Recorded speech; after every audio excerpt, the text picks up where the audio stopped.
Hey everybody, my name is Joshua Long. For my presentation, I decided to interview Kelly Audit, who is currently the social media coach for the Atlanta Journal-Constitution. Although she is at the AJC now, she had quite the journey getting into this position. Kelly Audit initially attended the University of Florida with the intention to be a doctor. Due to the fear of not graduating on time, she switched her major in her junior year to journalism. In this short amount of time, she quickly had to get familiar with digital, print, and radio media. After graduation, she worked with local affiliates in Florida for 3 years. While she was at these affiliates, she worked with the Seattle Times, the New York Times, the Washington Post, and the Atlanta Journal-Constitution. A great working relationship with the AJC led to her being hired as the social media coach, where she has now been for 7 years. For anyone who may not know, a social media coach is a person who coaches individuals and businesses on social media. Kelly defines this in her own words by saying, I act as the lead between our social media team and our newsroom. I coach producers on social media. To summarize, Kelly deals with everything social media related. A social media coach brings many benefits to the table. Those benefits include developing a social media strategy that makes sure there's content for every target audience, making content more interesting for readers due to their creativity, their content strategies, and staying updated on latest trends and algorithm changes, content distribution by determining channel selection and developing a content schedule that is followed across the AJC. Lastly, using the previous benefits I've discussed, a social media coach guides the content across the AJC.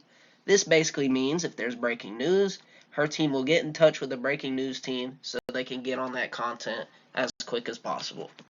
Now that we understand how valuable a social media coach is to an organization like the AJC, let's now discuss the process of choosing what content to share. There are many things that the AJC considers when choosing what content to share.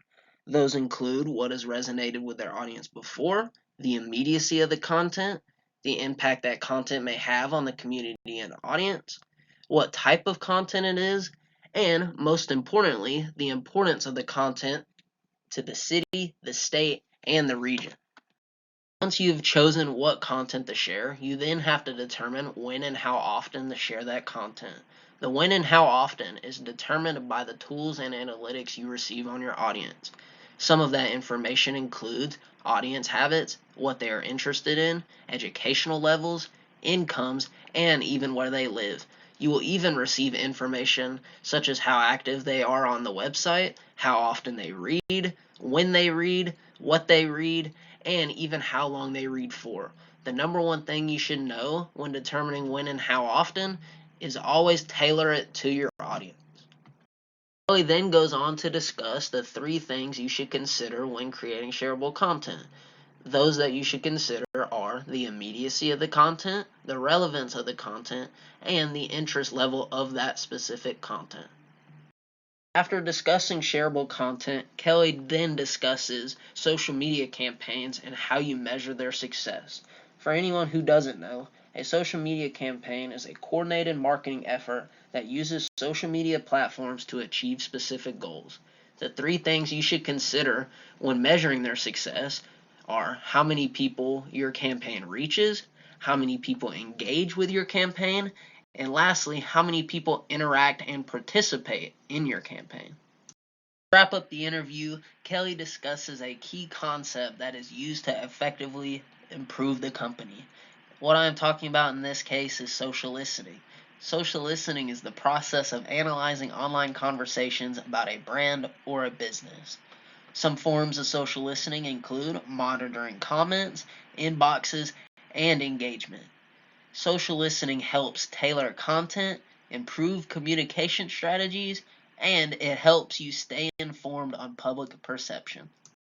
To conclude this presentation, I would like to say a couple things. Firstly, the most important thing I learned from this interview is how important social listening is to a business and its success.